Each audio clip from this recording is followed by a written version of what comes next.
मित्रांनो नमस्कार. यावेळी आपण आपल्या रेडिओ सेटवर ट्यून केला आहे रेडिओ वर्धा 90.8 FM अंदाज नवा.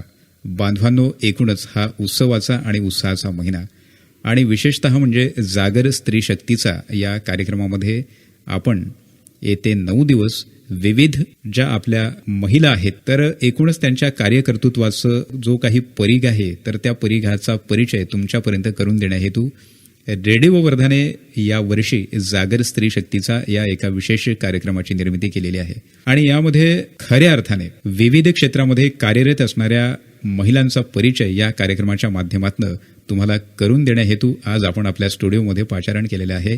डॉक्टर ज्ञानदा फणसे यांना उपमुख्य कार्यकारी अधिकारी पंचायत विभाग जिल्हा परिषद वर्धा आणि एकूणच त्यांच्याकडे जी जबाबदारी आहे तर ती आहे पंचायत विभागाची आणि ग्रामीण बहुल आपला जो वर्धा जिल्हा आहे तर त्यामध्ये 500च्या वर ज्या ग्रामपंचायती आहेत तर एकूणच त्याचा जो काही कारभार आहे तर त्याचं नियंत्रण कुठल्या पद्धतीने व्हावं अशी एक फार जिकिरीची जबाबदारी डॉक्टर ज्ञानदा फणसे सध्या सांभाळत आहेत आणि एकूणच महिला शक्तीला सलाम करणाऱ्या या कार्यक्रमामध्ये मित्रहो आपण त्यांच्या जबाबदाऱ्या आणि एकूणच त्यांचं कर्तृत्व या संदर्भातला सगळा तपशील तुमच्यापर्यंत पोहोचवण्याचा प्रयत्न करतो आहे. सुरुवातीला समस्त महिला आणि माता भगिनींच्या वतीनं डॉक्टर ज्ञानदाताई आपलं मनापासून स्वागत करतो. नमस्कार. नमस्कार.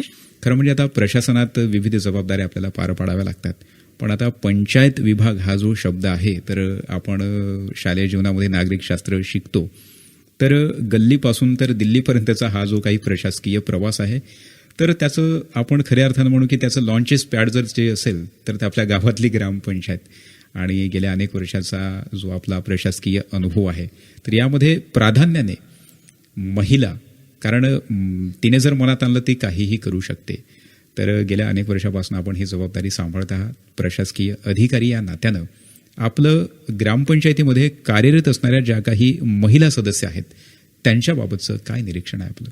नमस्कार. सर्वप्रथम मला इथे बोलवलं आणि सर्वांशी संवाद साधण्याची संधी दिली त्याबाबतीत आपले धन्यवाद. सर्व वर्धावासियांना नवरात्रीच्या खूप खूप शुभेच्छा. आणि आता आपण आपल्या प्रश्नाकडे वळूयात. आपण हे जर विचार केला तर ग्राम प्रशासन हा खूप मोठा कणा आहे संपूर्ण प्रशासनाचा आणि ज्योतिबा फुलेंनी म्हटलेलंच आहे की स्त्री शिकली म्हणजे घर शिकतं.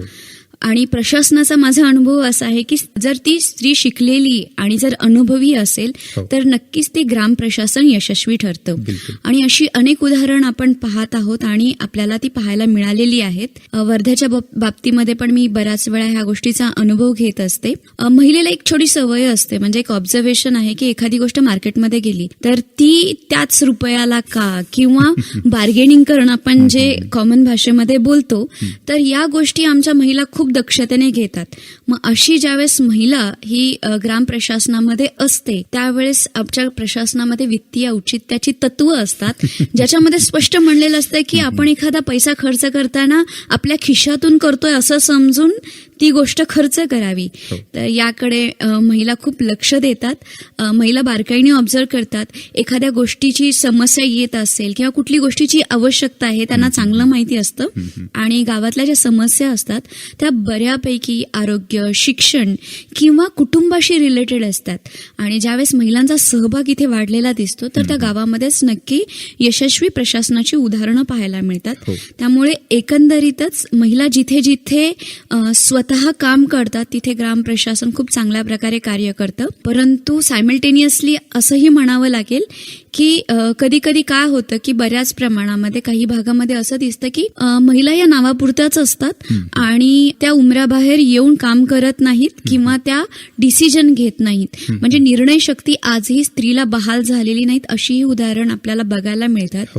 घटनेने आपल्याला अधिकार दिले, आपल्याला संविधानाने एवढे अधिकार देऊन सुद्धा त्याचा उपयोग होतानाही दिसत नाही. तर आजच्या निमित्ताने ह्या सर्व स्त्री शक्तीला आज आव्हान आहे की आपल्याला राज्य शासनाने जे 50% आरक्षण दिलेलं आहे त्याचा खऱ्या अर्थाने लाभ उठवायला पाहिजे आणि जी घरात आपली जी पक्की निर्णय शक्ती असते ती प्रशासनातही आपण दाखवावी आणि त्याच्यामुळे नक्कीच आपला राज्य असेल, आपला देश असेल पुढे जाईल. नक्कीच नक्कीच. या संदर्भातली जी काही संवैधानिक साक्षरता आहे तर ती जर समजा प्रत्येक महिलेच्या मनात आपल्याला रुजवायची असेल तर प्रशासनामध्ये असं प्रावधान आपण करू शकतो का? याच्यामध्ये अगदी शिक्षण क्षेत्रापासूनच याची सुरुवात केली जाते. परंतु ज्यावेळेस महिला सदस्य निवडून येतात वेगवेगळ्या पातळीवरती, तर त्यांच्यासाठी आपण वेगवेगळी प्रशिक्षण आयोजित केली जातात. उदाहरणार्थ क्रांतीज्योती सावित्रीबाई फुले, वेगवेगळ्या प्रकारची प्रशिक्षण असतात. RGSA नावाची आपली स्कीम आहे, ज्याच्याद्वारे आपण त्यांना या गोष्टी समजावून सांगत असतो. आणि याच्यामध्ये मेन फोकस जो असतो तो निर्णय शक्तीवरती असतो. मुळातच एखादी गोष्ट आहे, स्कीम असतील किंवा वेगवेगळे निर्णय कसे घ्यायचे असतील, त्याला आवश्यक काही गोष्टी असतील, तर या बाबतीमध्ये शासनाद्वारेच मार्गदर्शन केलं जातं. आणि आजकाल ज्यावेळेस आपण बघतो की ग्रामसभेमध्ये निर्णय घेतले जातात, तर त्याच्या आधी जी महिला सभा होते, तर त्या महिला सभेमध्ये जे पार्टिसिपेशन जास्तीत जास्त व्यक्ती ज्यावेळेस करतील, त्यावेळेस या बाबतीमध्ये नक्कीच भर पडेल आणि ही साक्षरता लोकांपर्यंत पोहोचेल. शाळेमध्ये ज्यावेळेस वेगवेगळ्या लिडरशिप डेव्हलप केल्या जातात, तर त्या लिडरशिप क्वालिटीज याच्यावरती थोडासा फोकस आता आपल्याला दिसतो. आणि त्या क्वालिटीज नक्कीच आता आपल्याला उद्याच्या येणाऱ्या पिढीमध्ये आपल्याला दिसतील आणि त्याच्यामध्ये काहीतरी पॉझिटिव्ह नक्कीच आउटपुट मिळतील. नक्कीच. खरं म्हणजे आता आंतरराष्ट्रीय स्तरावर खूप साऱ्या घडामोडी होतात, गाव पातळीवर सुद्धा खूप साऱ्या घडामोडी होतात. ओव्हरऑल जर आपण एक नजर टाकली संबंध जगाच्या राजकारणाकडे, तर महिलांच्या संदर्भातली जी काही एक आपण कन्सेप्ट आहे लिंग पदभाव समानता, तर त्याची रुजवणूक ज्या पद्धतीनं व्हायला पाहिजे, तर ती होताना दिसून येत नाही. हे आता दुर्दैवानं आपल्याला बोलावं लागतं. म्हणजे घरी समजा नवरा जर भाजी करत असेल, तर तो एक तर मटन करी बनवेल किंवा फिश करी बनवेल, नाही तर चिकन करी बनवेल. नवऱ्याने बा तेंडुळे कापून किंवा भेंडी कापून कधी भाजी बनवली असेल आणि सगळा पसारा तो करून ठेवतो. की हे जे आता पुरुष बाहुल्य जी काही संस्कृती आहे, तर ते बायकोला बरं वाटते की आज नवरा काहीतरी काम करतो आहे, पण तिच्या लक्षात येत नाही की हा जो सगळा संबंध घरभर पसारा झालेला आहे. म्हणजे त्या लिंग पदभाव समानतेच्या अनुषंगाने हा प्रश्न आला माझ्या डोक्यात. म्हणजे नवऱ्याने एकीकडे आता जी काही पारंपरिक ज्या पुरुषपणाच्या ज्या काही बोगस गोष्टी आहे, त्याला सुद्धा आधुनिक महिला सुद्धा बळी पडत आहेत. तो ओव्हरऑल हे जे काही घरचं वातावरण आहे, हे जर आपल्या जगाच्या पटलावर जर त्याला समतल आणायचं असेल, तर मला वाटतं मॅडम फार मोठं चॅलेंजेस महिलांच्या पुढ्यात आहे. याची कोंडी कशी फोडावी हा सुद्धा फार मोठा प्रश्न आहे. कुठून सुरुवात करायला पाहिजे? अगदी बरोबर. तुम्ही जो प्रश्न सांगितलात, तर याच्यामध्ये पूर्वंपार चालत असलेली मानसिकता आहे. थोडक्यात अगदी असं असतं की आपण बघा की एखादी कार आणली किंवा एखादी बाहुली आणली, तर मुलीला बाहुली दिली जाते आणि मुलाला खेळायला कार दिली जाते. म्हणजे या संस्कारात आपली घरापासून जी सुरुवात असते, त्यामध्ये शिकवलं जाते की नाही बाई, तुला घरात बसायचं आहे, भांडी कुंडी असतील ते खेळायचं आहे. आणि मुलाला कार म्हणजे काय प्रतीक आहे की तुला बाहेर जायचं आहे, बाहेर जाऊन काम करायचं आहे. पण आजकाल या गोष्टीमध्ये बदल होताना बऱ्याच अंशी दिसत आहे. अगदी कुठल्याही गोष्टीची सुरुवात ही घरापासूनच होते. आता आपण बघतो की वेगवेगळ्या ॲडव्हर्टाईज पण खूप छान येत आहेत, की ज्याच्यामध्ये आता एक ॲडव्हर्टाईज होती की बॉईज डोंट क्राय, ही एक कॉन्सेप्ट होती. तर का मुलांनी का रडू नये, की त्याला संवेदना आहेत, त्याला वेदना आहेत. आणि रडणं ही कुठेतरी कमतरतेचं लक्षण आहे, ते महिलेचं लक्षण आहे. म्हणजे प्रत्येक गोष्टीची सुरुवात आपल्याला संस्कार आणि घरापासून करणं गरजेचं आहे. आता तुम्ही बरोबर म्हटलात की काही बदल होत आहेत किंवा त्या बदलांमध्ये पॉझिटिव्ह पेक्षा कधी कधी महिलेला पसारा जो दिसतो, तर तो कसं, तर याच्यामध्ये की आता मानसिकता बदलणं हे सगळ्यात मोठी गोष्ट आहे. आणि पहिल्यांदा जी कॉन्सेप्ट होती की बाहेर पुरुषानेच काम करायचं आणि घरीही महिला सगळं काही आवरेल, पण आता महिला बाहेर पडू लागलेल्या आहेत. महिलेला एक रिस्ट्रिक्शन आहे, टाइम आहे आणि त्याच्या बाहेर ती स्वतःला ताणू शकत नाहीये. पण ह्या गोष्टी ह्या आपल्या घरातल्यांनी समजणं गरजेचं आहे. मी माझ्या घरापासून सुरुवात करते. माझे वडील हे एक टाइमचा संध्याकाळचा रोज स्वयंपाक बनवतात, कारण माझी आई ही जॉबला होती. त्यामुळे माझ्या घरात हा डिफरन्स मी कधी बघितलाच नाही. आणि तीच वृत्ती आज माझ्या भावामध्ये, आणि इव्हन माझे मिस्टर सुद्धा घरातली प्रत्येक गोष्ट करतात. आमच्या घरी की पुरुषांनी झाडू घेणं म्हणजे हे कमतरतेचं लक्षण कधीच नाही मांडलेलं. त्यामुळं प्रत्येक गोष्टीची जी प्रतिकृती आहे ती घरातूनच लोकांच्या प्रती जाणार आहे. आणि आपल्या बायकोला किंवा आपल्या आईला किंवा आपल्या बहिणीला हे घरातल्या पुरुषापेक्षा दुसरं कोणीही जास्ती समजून घेऊ शकत नाही. यामध्ये दुसरा एक रोल महत्वाचा राहतो, ते शिक्षण विभागाचा. तर शिक्षण विभागामध्ये सुद्धा जे आता वेगवेगळ्या प्रकारचे बदल होत आहेत, जे अध्ययनाची पातळी आहे, त्याच्यामध्ये सुद्धा की लिंग समभावावरती आधारितच शिक्षण प्रणाली डेव्हलप होत आहे. हो. त्याच्यामधली जी उदाहरणं आहेत ती नाहीशी केली जात आहेत की ज्याच्यामध्ये असं दाखवलं जायचं की पारंपरिक घटक आहे की घरचं काम महिलांनी करायचं, हे पिक्चराइज करायचं चाललं होतं, ते आता कुठेतरी कमी झालेलं आहे. हो. आणि तिसरी गोष्ट महत्वाची मी बोलले की ऍडव्हर्टाइजमेंट. तर पहिल्या ज्या ऍडव्हर्टाइजमेंट होत्या की त्याच्यामध्ये पण बघतो की दिवाळीचा सण आहे तर लाडू आहेत त्या महिला बनवत आहेत किंवा बाकीची जी गोष्टी आहेत, घरची आरास आहे, पूजा आहे, तर याच्यामध्ये महिला करत महिलांचा आहेत आणि पुरुषांची याच्यामध्ये कुठलाही सहभाग नाही. तर आता ऍडव्हर्टाइजमध्ये सुद्धा फरक होते आणि लोकांच्या समोर जेवढ्या प्रमाणामध्ये ह्या गोष्टी दाखवल्या जातात त्या लोकांच्या मध्ये रुजवल्या जाऊ शकतात. तर प्रसार माध्यम एक खूप महत्वाची भूमिका पार पडू शकतात ह्या बिलकुल, भूमिका बदलायला. बिलकुल. जवळपास आता सगळ्या महिलांची आणि पुरुषांची जी काही एक पारंपरिक मानसिकता बनलेली आहे तो भाग अलहिदा. पण आता निसर्गतः फक्त 2 जाती या पृथ्वीवर अस्तित्वात आहेत, स्त्री आणि पुरुष. पण आता जे काही पारंपरिक दुर्गुण आपल्या या धार्मिक संस्कृतीला लागलेले आहेत, तर हजारो जातींमध्ये त्याची विभागणी झालेली आहे. यामध्ये महिलांचं स्थान नेमकं कोणतं, तर यावर जर आता समजा आपण संशोधन केलं तर महिला त्या रांगेत कुठेच नाही, पण तिचा वर्णच नाही. इतकी बेकार धर्मव्यवस्था या देशाला आपण आता सहन करतोय. त्याचे सगळे परिणाम म्हणजे मणिपूर असेल किंवा इतर ठिकाणी जे काही घडलेल्या घटना आहेत, तर एक बाई म्हणून आणि आपल्या घरची स्त्री म्हणून यामध्ये जो काही एक फरक करावासा वाटत नाही लोकांना आजकाल. स्त्रीचं जे काही समजा शरीर आहे, तर जी काही पाहण्याची दृष्टी आहे, तर ती ठीक आहे, सगळे पुरुष याला दोषी नाहीत, पण ही जी काही धर्मव्यवस्था आहे याचा जो काही पारंपरिक पगडा पुरुषाला सातत्याने उत्तेजित करत असतो की तू पुरुष आहे, ह्या हीन भावना जर पुरुषांच्या डोक्यातून जर समजा आपल्याला काढून टाकायच्या असतील कायमच्या, काय भूमिका असायला पाहिजे ओव्हरऑल? आता यामध्ये आता शासन आहे, प्रशासन आहे, धर्म आहे, आपला सगळ्या गोष्टी आहेत. म्हणजे हा प्रश्न आता संयुक्तिक आहे किंवा नाही आता मला माहिती नाही, पण आता ते बोलण्याच्या ओघात ते माझ्या डोक्यात आलं, कारण त्याची सगळी जी काही फळ आहे ती आपण फार बेकार पद्धतीने भोगतो आहे आणि हे सगळं बंद व्हावं या नात्याने. खूप महत्वाच्या विषयावरती ऍक्च्युली तुम्ही बोट ठेवलेलं आहे. काही वर्षापूर्वी आपण बघतो की आपल्याकडे जाती व्यवस्था अस्तित्वात होती आणि जाती व्यवस्था असताना ज्या खालच्या जाती मांडल्या जायच्या त्या लोकांना मंदिरात प्रवेश करायला बंदी होती किंवा बऱ्याच ठिकाणी सार्वजनिक ठिकाणी त्यांना प्रवेशास बंदी होती किंवा वेगवेगळ्या व्यवस्था होत्या.